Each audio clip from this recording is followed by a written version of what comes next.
Hello, मी श्रद्धा पिळवणकर, नेल artist. माझे passion brushes, colours, creativity. गेल्या महिन्यात मी बनवलेल्या प्रेस ऑन सेट्सपैकी सगळ्यात जास्त पसंती मिळाली या hide and sick maroon press on सेटला. माझ्या क्लायंटने लास्ट सेट घेतला. त्यांनी मला काल इव्हनिंगला कॉल केला की त्यांच्या बहिणीला पण सेम सेट हवा आहे, अवेलेबल आहे का. पुन्हा नेक्स्ट डे कॉल केला की त्यांच्या कलिगला पण सेम सेट हवा होता, अवेलेबल आहे का. आणि माझ्याकडे एकही सेट शिल्लक नाही आहे, त्यामुळे आता मी नवीन सेट बनवणार. मी नेल्सला साधारण आल्मंड शेप देऊन घेतला आहे. त्यावर ब्लॅक शिमरी कोट अप्लाय करून घेणार आहे. मला पूर्ण नेलवर शिमर इफेक्ट नको आहे, त्यासाठी मी शिमर एक साईडला हळुवारपणे पुश करून घेणार आहे. या press on सेटला me hide and sick नाव का दिलंय ते तुम्हाला या व्हिडिओच्या शेवटी कळेलच.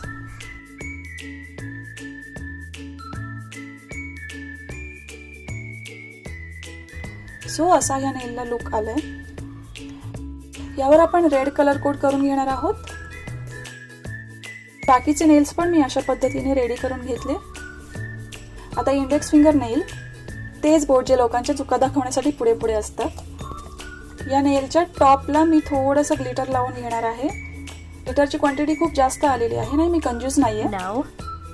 जर ग्लिटर खूप जास्त थिक लागलं गेलं तर ते लॉंग लास्टिंग राहणार नाही.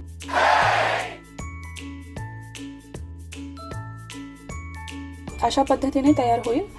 आणि याला मॅच करण्यासाठी हाताचा सेकंड लास्ट फिंगर नेलच्या बॉटमला ग्लिटर रेनफॉलचा इफेक्ट देणार आहे. ग्लिटर यूज करताना खूप काळजी घ्यावी लागते. ग्लिटरच्या खालचा प्रोडक्ट अजूनही पूर्ण ड्राय झालेला नाहीये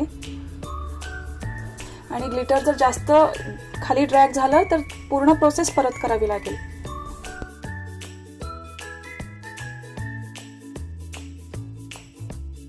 अशा पद्धतीने आपले नेल्स रेडी झालेले आहेत. किती सुंदर ग्लास लुक आलेला आहे नेल्सला. थोडा क्लोज लुक बघूया. हे नेल्स जेव्हा तुम्ही वेअर करता तेव्हा कधी रेड, कधी मरून, कधी अधूनमधून शिमरी इफेक्ट लुक येतो आणि त्यासाठीच मी या सेटला hide and sick press on set म्हणून नाव दिलंय. तर हा सेट तुम्हाला कसा वाटला कमेंट बॉक्समध्ये ॲटलिस्ट एक शब्द टाईप करा जो तुम्ही या सेटला बघून तुमच्या मनामध्ये येतो.